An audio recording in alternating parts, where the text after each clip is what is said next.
The heart. All right, so it's December, mid-December, which means we got 11 months going. This is like the best time of year for budget world. So we've got almost a full year of numbers, a full year of stories. But what else is exciting about this time of year?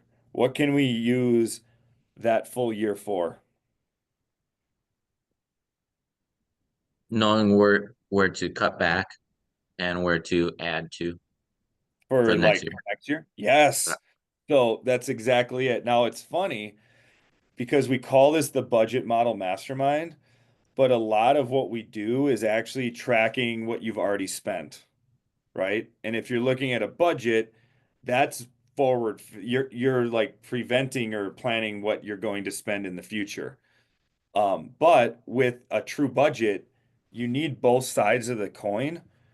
If you only do a P&L and you never future cast, you're missing it. And if you only budget and then you don't track what you actually spend, you're missing it. You're going off of feelings instead of facts. And so this is the very good, unique time of year where you can take what you learned from this year, and we're going to share hopefully some, 4 or 5 examples of what people are doing and tracking. And then we're going to ask the questions just so you're aware. Have you thought about next year at all?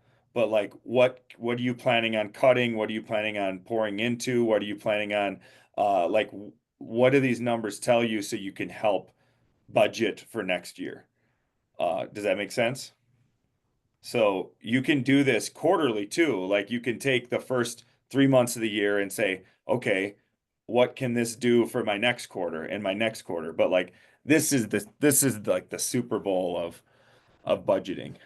So any questions before we start? I want to get some real life examples up, but are there any questions or anything that you really want to, if you really want to learn something or know something or have a question, like now raise your hand now, put it in the chat now, and we can definitely get to this because this is a mastermind. So it's like a together we all benefit.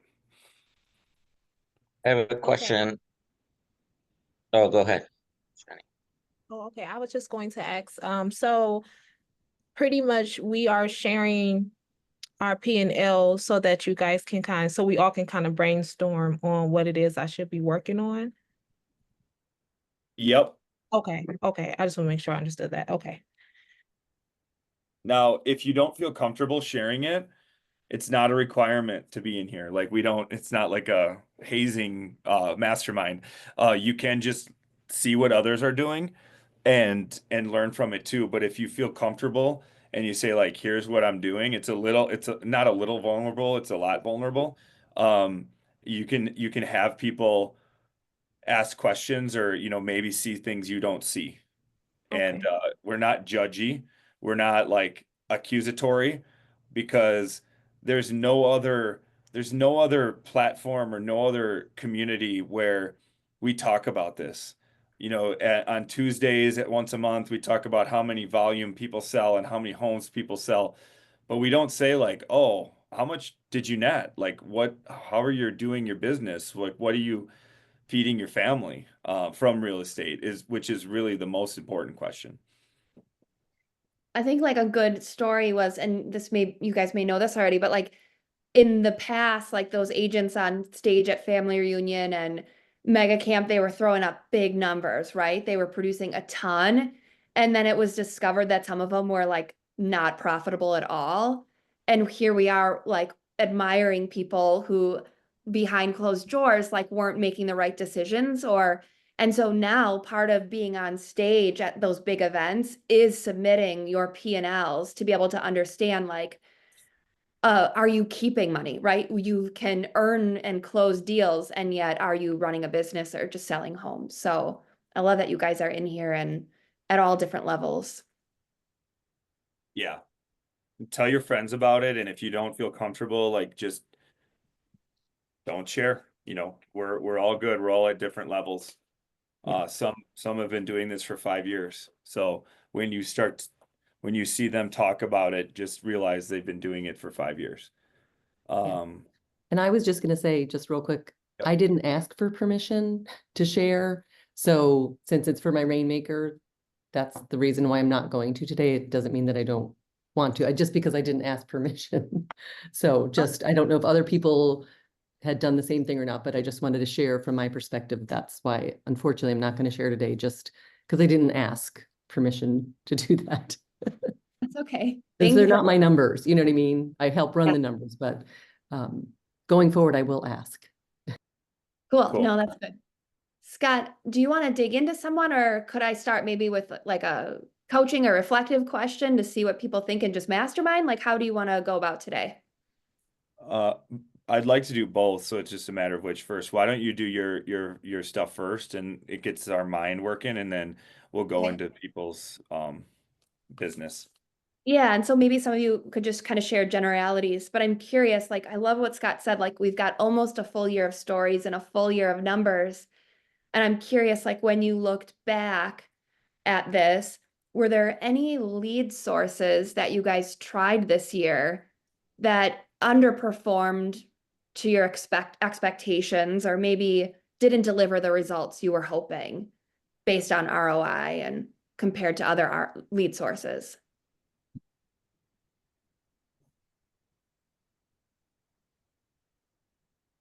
For me, not really, because a lot of my business was sphere referrals, and but I do also like Redfin leads. So those are pay per close. So if I didn't close, I mean, if they didn't make any money off me if I didn't do any business. So Okay. Anyone else?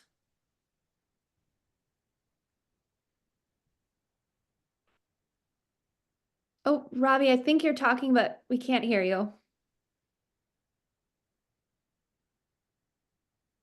Okay. Well, while he's figuring that out, I started farming my neighborhood, my condo association, and not very fruitful, but I'm not going to give up. It's just a matter of just being more consistent, and then how much money can I or should I be spending on it is what I'm going to look at for next year. Hmm. How long was it a full year of investment thus far, or when did you start? Well, we're on year 2, but the first year was pretty, it's being recorded, so I'll watch my language, but I did it very inconsistently. So I tried being a little bit better about it this year, and I think I was, but there's still room for opportunity. I got to go all in on it before I can really decide to finally cut it out. What results were you aiming for? Like how many listings or buyers from it was the goal for that farm?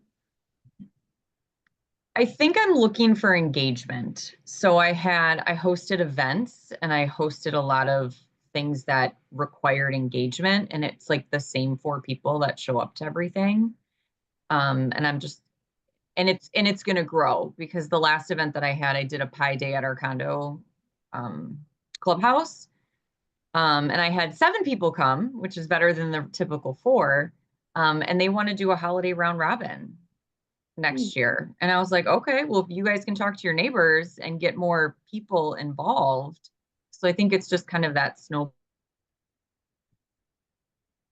of getting those things started. And they just need a liaison to do it. And I'm willing to do it. So the listings will come. I'm just looking for the engagement to build relationships with more people in my community. Okay. Great. Oh, there's Robbie. It's back. Okay, can you hear me now? Now that I'm in a different office. So for us, we're very heavy on spear and referral at Level Up. So seeing that we weren't hitting the numbers that we wanted to hit, we started like trying to figure out what do we want to pay for as far as lead sources go, whether that's Google or Redfin and stuff like that. So we narrowed down a couple options. I think about 2 months ago. So we're just in the beginning stages of those. So obviously there's no data yet for it, but just being able to make the pivot to realize that we need a little bit more coming in. Okay, so you were mainly sphere and referral and just thought, hey, we're looking for more business, more leads and opportunities. Now, where else do we go to get that? Awesome. Okay. One question to ask it in a different way is what can you stop doing that no one would realize? Hmm. And this wasn't this year, but I think it was last year we stopped doing the from your friends. You know, we're probably spending like $900 a month on these postcards, and the budgets from doing tracking numbers and things, budgets were tough, and we were like, let's get rid of it for now. We put it on pause actually for like 3 or 4 months, and after 4 months, we're like, we didn't get one person that asked where it was, what's going on, what's happening, and we're like, well, let's just cut it.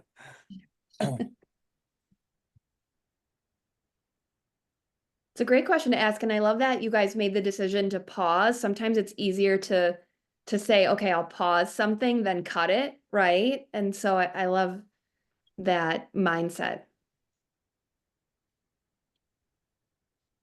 Cool. Cool. All Did you right, have another Scott. question? We can start there. I just wanted to kind of get a sense, and maybe some other questions will pop up. I just wanted to hear from the group what they're seeing.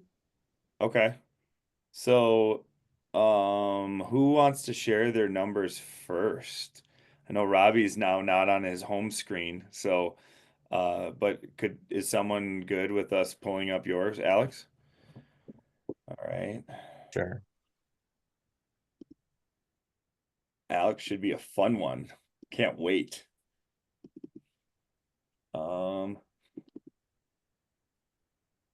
you look really comfortable too. This is a work from home day today. It's too cold. I was feeling tired right after lunch, so I went outside and like ran for like, I don't know, just ran up and down like by the office, and I woke right the hell up. You don't have to be outside too long in a t-shirt to wake up. So it's a nice little hack. So this is what we look at, and this is the spreadsheet as it's filled out. And I want to point out a couple things because, you know, it looks really good. We're almost done with it. But as you look at this, and if you haven't started doing this yet, I know this is the advanced class, but these little video series breakdowns will help you with how to get started, how to get this for 2025. And I would encourage you to do it now and track November and get like these weird kinks out, and then track December and January. And then by the time we meet in February, you're like, all right, I know where to put stuff, I know how to edit it, I know how to customize things. Because that's where Alex is at. So the first the first thing to point out is these top cells. At the beginning of the year, he put his GCI goal, which was 350, and then that equates to 29,000 a month. And now every time he tracks this, he has to put the number of the month that he's tracked. So he's tracked through 11 months. So this says 11. Now the reason why that's important is because this column C will then auto-populate to give like the monthly average. So he knows through 11 months, for example, he spends about 10 grand, just under 10 grand a month. That's a really good number to know going into next year, right? Even though some months might be 13 and some months might be 7, but we can dive into like, oh my God, what caused the 13 versus the 7? And as he's like planning out, it's like, does he have to plan every January to have that? Or do you remember what that was, Alex, that caused the 13? Um, I think it was like purchasing for um family reunion, just like tickets and I think coaching stuff. Coaching, partner driven? Oh yeah, that was a big cost there. Will you have that again this January? No. So like as he's plugging in, I mean, what I would look at when you see this first sheet, everything we talk about is to get like cells A 12 through C12. Like this little category is the millionaire agent budget model, right? And so this is what's most important. Now, it only tells valuable information when you have probably 6 months of info in there. And now we have the same thing tracked monthly. But if he's going into next year saying, "Oh my God, what you could take this spreadsheet blank and you could type in like, I mean, 6,500. I mean, he was only spending 6,500 in January, not 13 grand. So we'll get to there, but I wanted to show you that as a big example. So the first category is gross commission income, row 4. And Stephanie, as you see anything or say, like, just jump in. So he has, remember, a goal of 29 grand a month. And so every month that it's less than 29, it would show as red. And every month that it's over 29, it would show as green. So, Alex, I'll ask you overall, what are your thoughts on that? Just looking at your GCI each month. I mean, it's definitely been kind of a roller coaster. Um, and I think earlier in the years, because I go to, you know, a few more coaching, take some time off, not time off, but like family reunion, Glover, that kind of stuff. So I'm away from the business. Um, so I think that's why though, like that February, March, and April were a little bit down. But I usually do pretty well in the late summer and fall to catch up. So it's just that's how it's been over the past couple of years. Okay. So you can guarantee that you're going to make somewhere between $0 and $50,000 a month. Mm. Cool. So I mean, obviously, the goal is to eliminate those extremes as much as possible, but it's there. Now, if your goal was 29, you're actually at about 26 monthly. So it's not this is I don't know why that's green, but we'll figure that out. Um, so you're almost there, right? So overall, like from your goal that you wanted to where you're at, uh, what are your thoughts? I mean, I think I caught up pretty nicely because I was behind quite a bit. But it's definitely higher than I anticipated. I thought 350 was a pretty high goal for me at when I first, when I put this in last year because I had just started the team. And so I thought 350 could be reachable with the team. But the team, is very new, very young, so they didn't do as quite as much business as I thought they would. Okay. So a majority of that is on, it's mine on me. So, um, but I'm happy with that number. That's interesting because you started as a solo agent doing this for many years, and then it's like, oh shoot, how do I budget when I have a team? So it is a different anomaly. Now, way on the right, it says your percentage to your goal. So you're at a 80.67% to your GCI goal, and the month Mhm. is 91.6%, or the year is 91.6% over. So you're not like that far off. You're going to get pretty close. But every month you can see like where you're at percentage to your goal. And you're pretty much the same.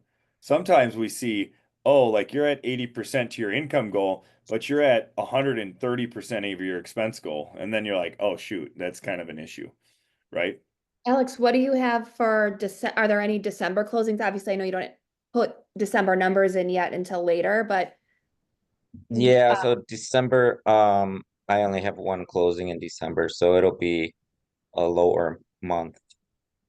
So it's not going to hit the 100%.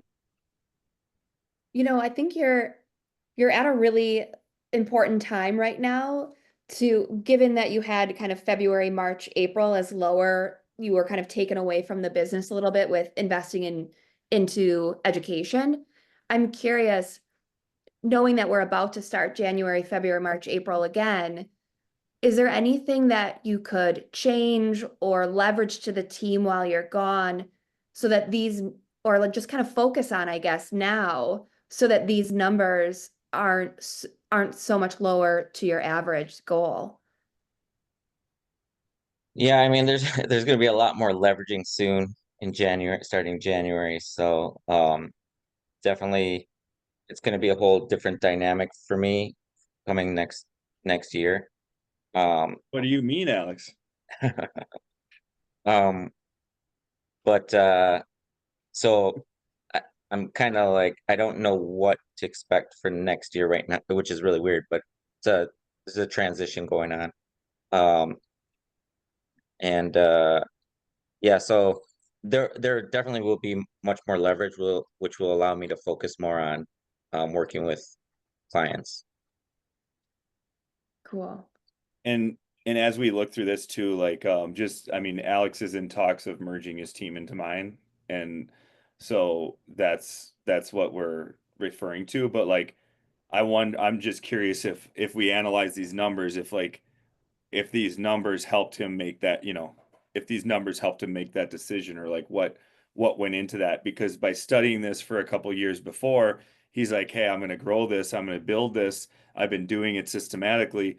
Where like someone like the boss lady, she says, you know what, I'm solo, I want to be solo, I'm good with being solo, right? And so like these numbers though help solidify those decisions. Um, your cost of sales is pretty much spot on from what you were looking at, 26.49 to 26. Was there anything that like stood out from a cost of sales standpoint? I mean, obviously when it's a zero, you have a zero, which is the good of cost of sale. The bad of cost of sale is they're not very scalable. So when you sell 46 grand, you got 25 grand of them. Where if you sell 46 grand in October, your expenses were 8,300. And if you sell, you know, 4,000, your expenses are 8,300. So like the reason why we want both sides of this is you do want some things that it's monthly and it's consistent, because if it's all cost of sales, then you're never going to be able to scale with it. He could probably sell 70, 80 grand and only have like, his expenses won't go up that much. And that's really where you get like a super high um, net profit, is when you have like your expenses that way. Was there anything under cost of sales like in these big months? So October and November, you had basically the same amount of income, but your cost of sales were way more. Like what was the difference? So in October it was agent splits. Okay. So there was, the team was doing pretty well in October overall. So there were more team splits, I should say. Okay. And then November was pretty much just me, so that's why it was a lot lower. Okay. Mm. You only had in November, if you can see, you only had three, and it was company stuff, and you had one referral check. But in October, you had all of these costs of sales because Kathy sold a house, and um, all these people sold houses. And Couple so red. what was Yeah, a that? couple red fins, and then um, I wasn't capped yet, so that went into it too. So when you're looking at this though, you got to think to yourself, what are you okay with? Because if you could have relied on that every month, like that's all kind of gravy money, like, but it's a lot of cost of sale, but it could also be argued that you made money you wouldn't have made like without them, right? Mm, right. And so you only know what that means. And so what I don't want you to do is see this like red and green first of all, how fun. It's almost Christmas. But second of all, it's not like good and bad. It's just like, hey, it's just alerting your eyes and attention to what could be perceived as an issue or what could be perceived as something you're doing really well. But you might say, like, which month, I mean, this might be a rhetorical question, but like, which month did you prefer? Did you prefer October or November? November because I capped. Well, I mean, okay, but outside of like capping, Oh, yeah, I mean October was is fine because the team was doing well overall. yeah. So mhm. Yeah, I was gonna But say from a like a rainmaker perspective, I mean, to your point, Scott, that when your team is performing, that hopefully frees you up to do higher level strategic kind of things, right? yeah, So versus the other one is where he's working in the business really hard versus on the business. So it's not necessarily a bad thing if depending on what your goal is as a rainmaker, I guess. yeah. Yep. And as you go through this to the right, this is the reference sheet. You can see that like based on your commission goals, these numbers kind of vary too. And I mean the dollar amount varies tremendously, but things definitely vary. Oh, sorry. Under cost of sales, 1326. So they go all the way up to 45%. You say, "Oh my God, 3.4 million GCI. I have a 45% cost of sale." Uh that, that might be a lot for people, but also it's like you're not doing the same things that you're doing at 150,000 GCI. You're doing different things. Like you're hiring, you're like out of the business in order to have that many sales. I mean, for the most part. And then most people, they have their piece that they're producing with zero cost of sale, and then they have the team stuff, so it's like a healthy balance. So in order to keep the cost of sale low, they know as a rainmaker they need to do a certain amount of production to average it out. Do you guys have questions or comments on Alex's commission or cost of sale numbers?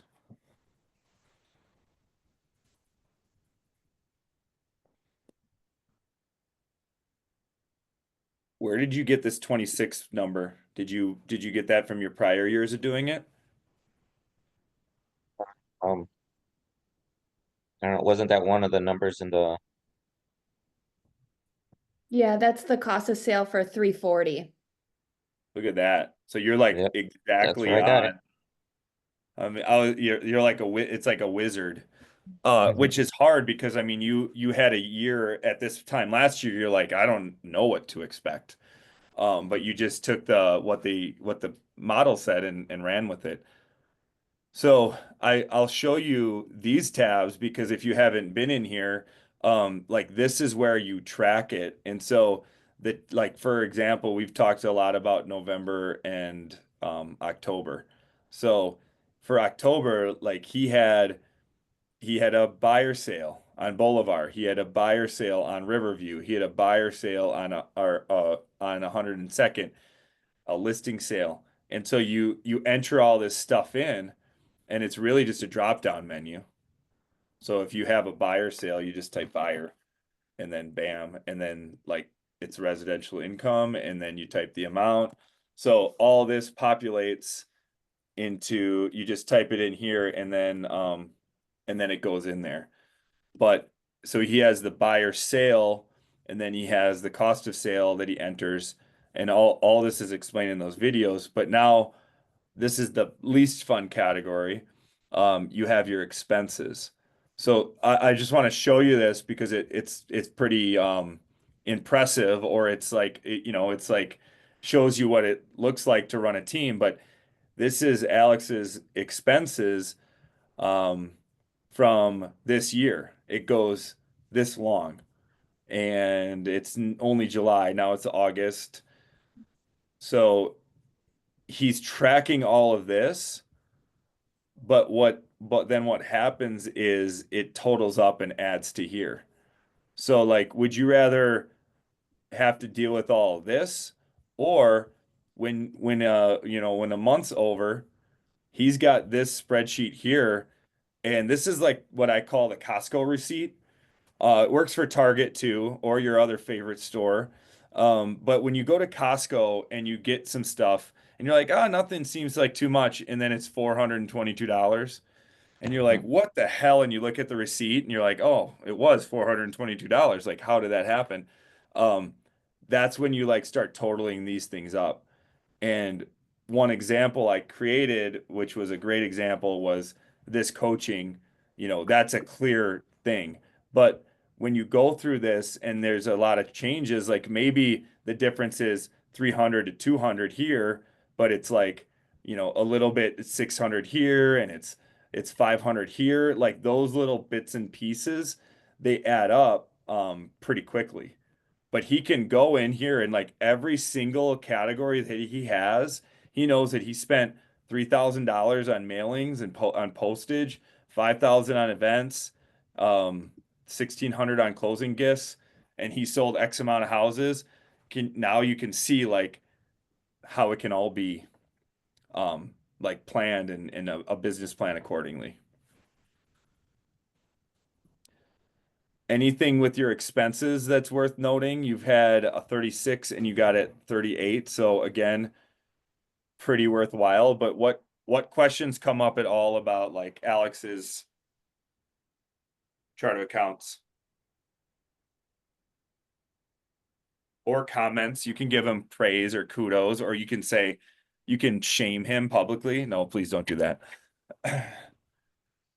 So I have a question on one of the expenses. So as far as like mileage tracking, right? So in here I'm putting all my money that I spent on gas, but it's not technically the money, like if I divide it with business miles versus personal miles, it's lumping in my personal miles in there too. So I don't know if there's a way to,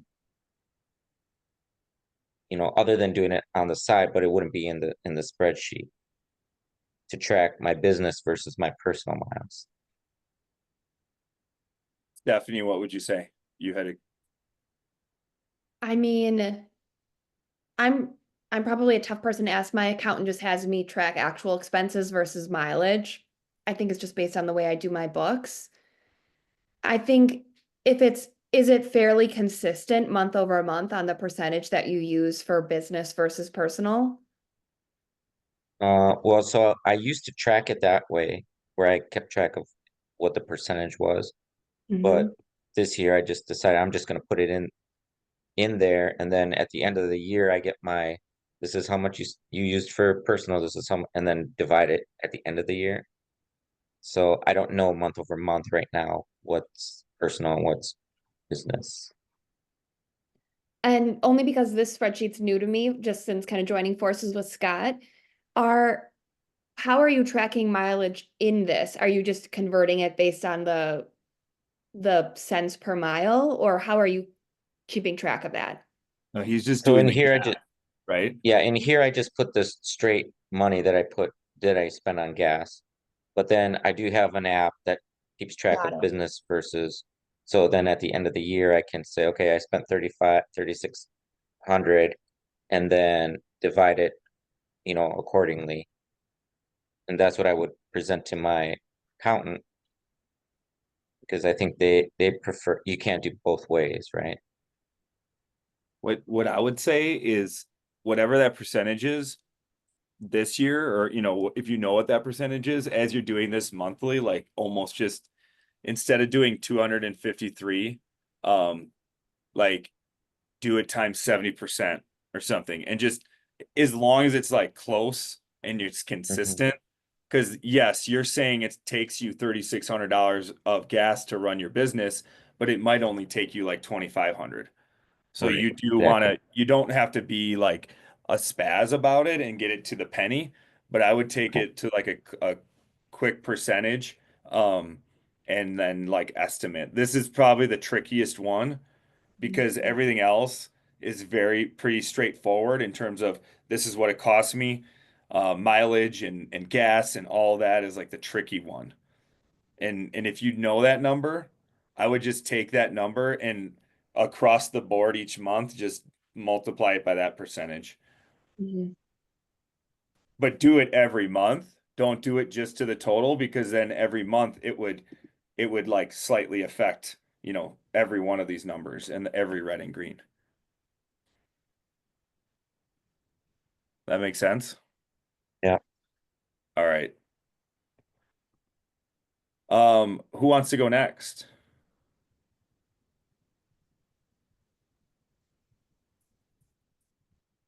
You can put me in the hot seat. Big Red. I'm old school though. I don't use that new spreadsheet. Not That ready. is Don't trust that it. is true. Mm. So just keep in mind that she is resistant to change. Just kidding. She does the same thing, and it's an older version of the spreadsheet, but it gets the same result. So wait a minute. Mm, That's not. that's not right. Did you ever share that with me? The old one? Can you share it with me quick? They got me on the spot. I don't know if I'm Yeah, able to sorry. do it on demand.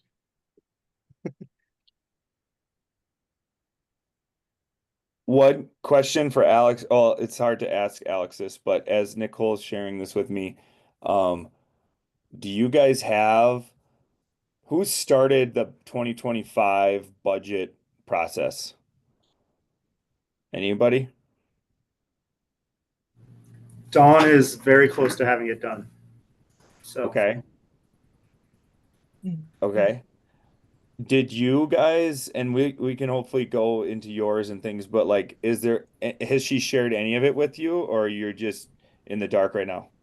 I'm just in the dark right now. Okay, So cool. right now we do have some things have changed on the team, so I think that set the planning back a little bit because normally she's done by now.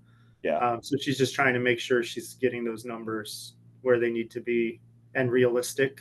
I think that's one of the biggest things we talked about was just making sure that there's the number we would love to hit and it would be great and that's fantastic. But like what is, if your agents are coming to you and saying that they're going to do 5 times more business than they did last year, is that realistic for them? Or do we plan off what they did this year, maybe plus a couple, instead of trying to plan our budget for somebody that did 10 transactions to do 25, like that type of deal.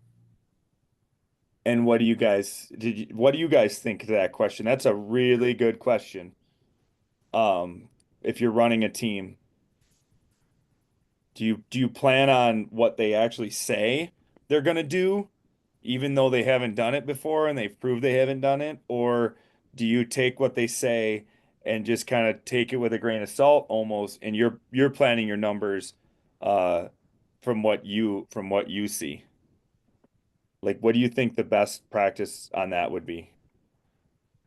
I would say probably just like a percentage over their their current year numbers versus, I mean, I mean, not saying it can't be done, but like doubling your business with no, without doing the right things.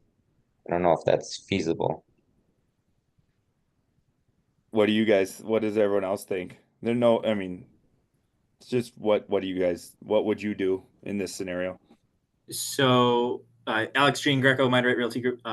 We take multiple different numbers. So we'll take everybody's, essentially we call them like our growth or stretch goals. And then that's what we talk about at our team meetings. And when we look at numbers in production and things, and I compare everybody's actual production to what their goals are, we take those bigger numbers because we want everybody to shoot for the stars. But then behind the scenes in the Rainmaker conversations, we have an actual budget goal set that we calculate like ahead of time before the year of what is our, bare minimum to run the company and get to the profit level that we want to. And so we kind of have like our behind the scenes number and then our like team number that we strive for, but with the understanding it's okay if we don't hit that because it is sometimes a little bit unrealistic or a lot of it.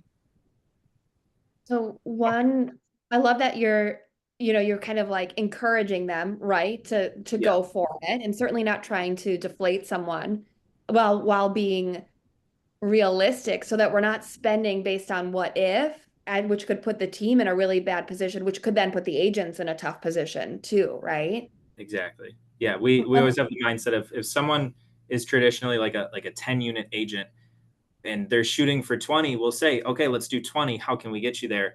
But if we're only budgeting for, 15 and they hit 18 or something like that, well, it's a net positive, right? And that's kind of our mindset around it.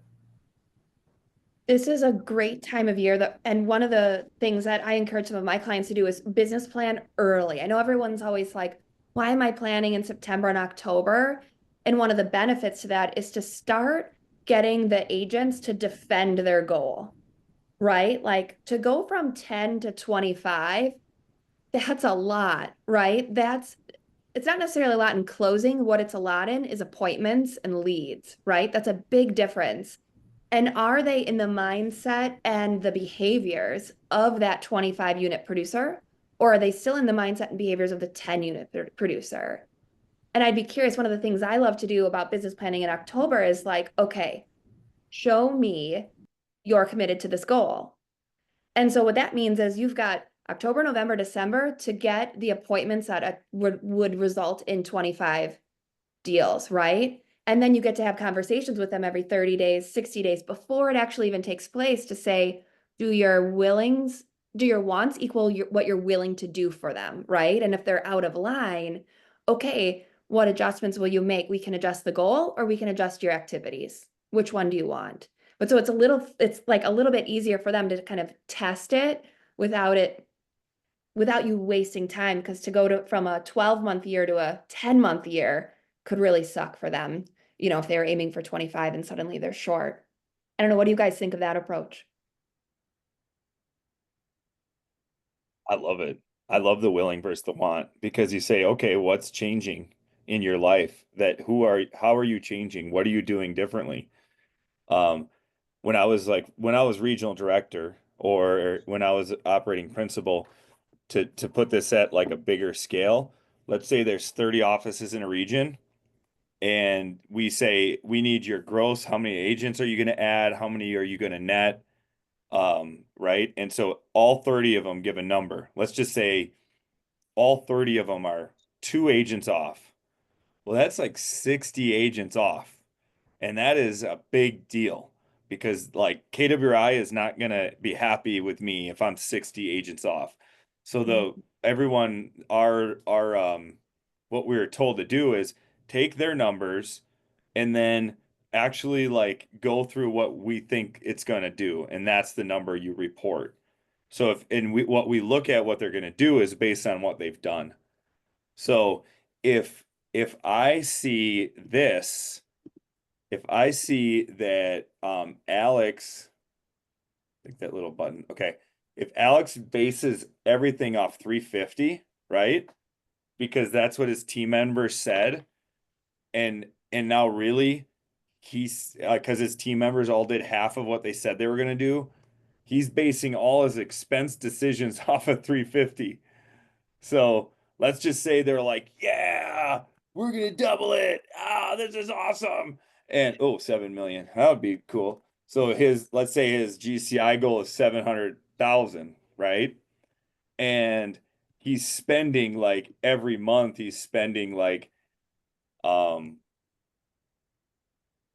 $10,000 more just because he can. He's got a big goal. So now, like, I don't know if you get what I'm trying to say, is like you could spend 38% or 36% of 700,000, and you would actually lose money if you make 350.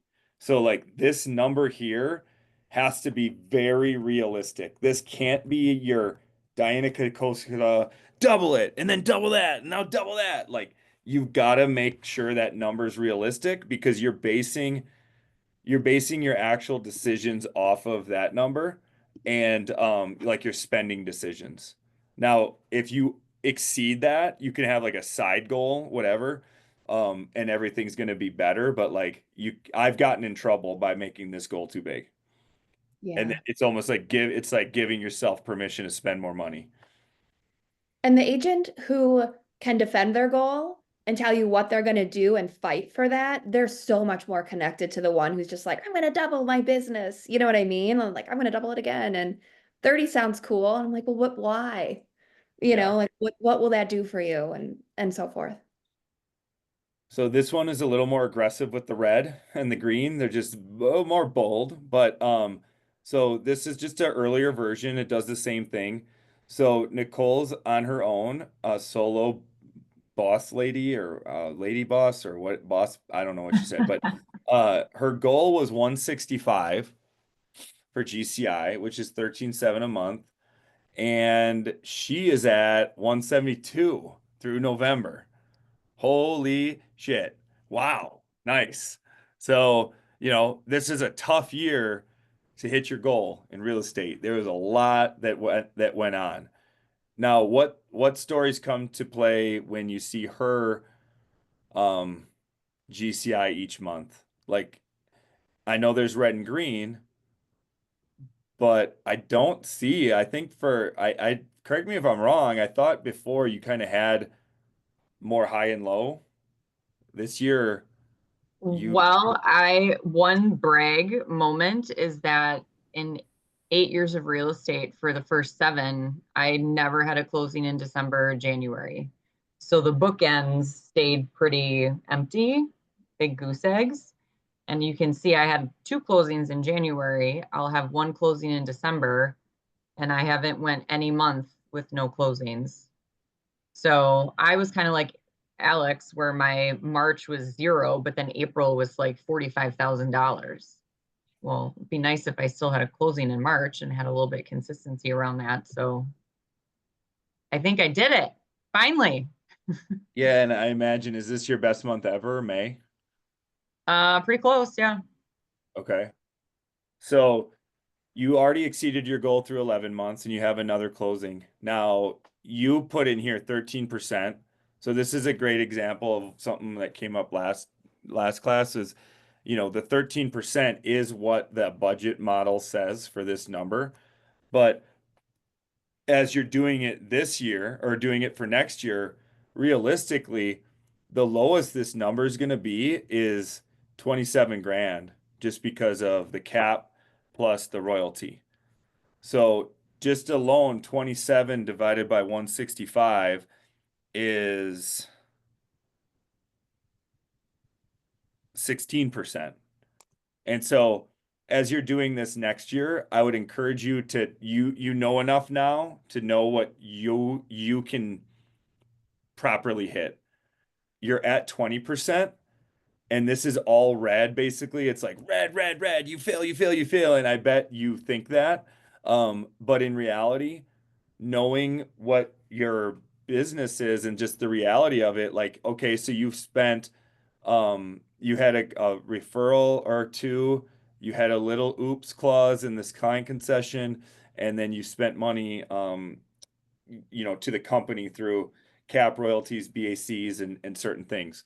So if you put, let's just say you put 20 here at the beginning of the year, um, it would look a little different.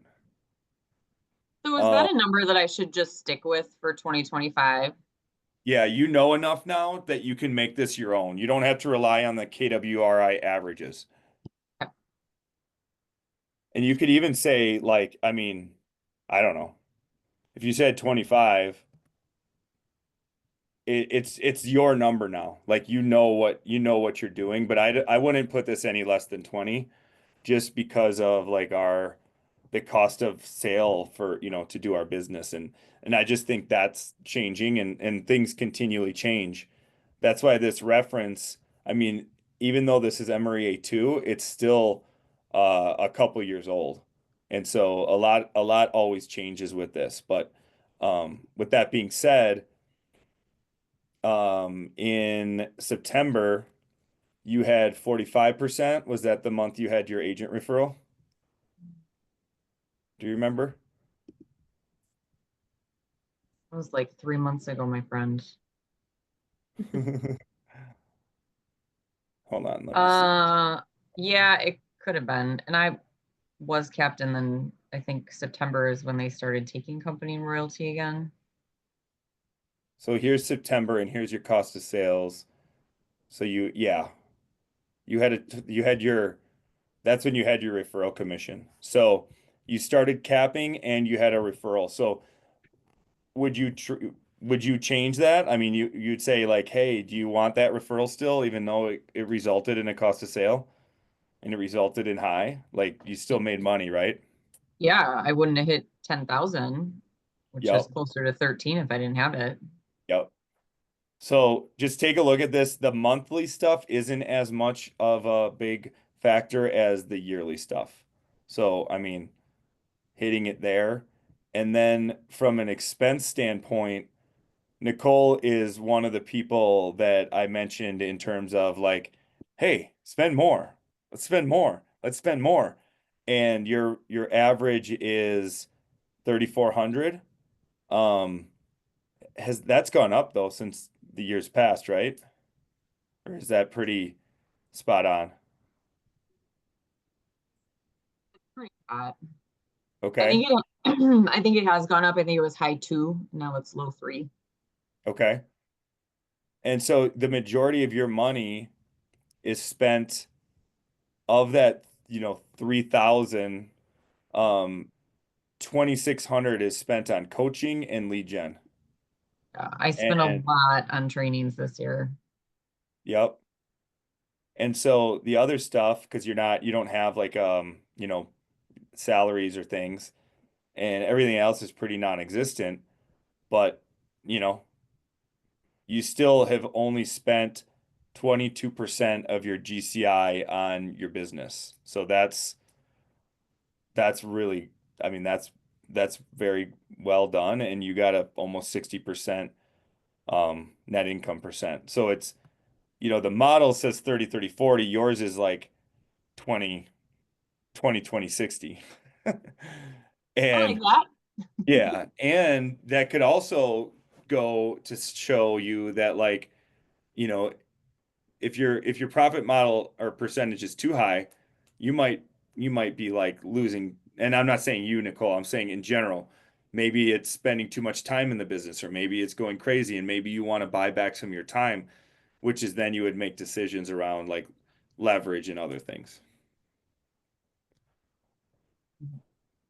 What are your thoughts, Stephanie? You want to bring us home? Yeah, I would for anyone looking at this, Nicole, or anyone thinking about their own is, what ceilings are you hitting? And at this point, would you rather have more money or more time, right? And then that will help drive decisions, right? If it's more time, then it might be leverage. If it's more money, it might be investing into more lead gen or education that gets you somewhere, as long as it's education for implementation and not as entertainment, right? Like, how do we just make sure we're getting an ROI based on everything you're spending? And then I guess, Nicole, I'd ask you, how did your mindset change last year, or this year rather, when you had a closing in December and January? How did that impact like your Q1? I always start the year feeling so behind and stressed out of like what is the year going to look like. So when I had my closing in December and then into January, I had two, and then already some on the books for February, it was definitely confidence that it Yeah. was going to be a good year. It was good momentum to start for sure. That's awesome. That's so cool. When I look at some of the clients of mine who didn't hit their goal, they lost it in Q1, right? It's so hard to make up for it, or you're working extra harder and then it's burnout. So if there's anything I can do to like encourage or help you guys to stay in that mindset of how do we build for December, I'm sorry, not December, January and February, so that you guys have that positive mindset. How do we encourage our teammates to do the same and not, take off after Friday of this week for the rest of the year, right? Like, how do we keep them going to help their mindset going into next year? So moving into next month, I'd love for you guys all to join and keep on with this journey. The side benefit of doing this is you get it done. Like if we have this around the mid-month or a little earlier, you have this done.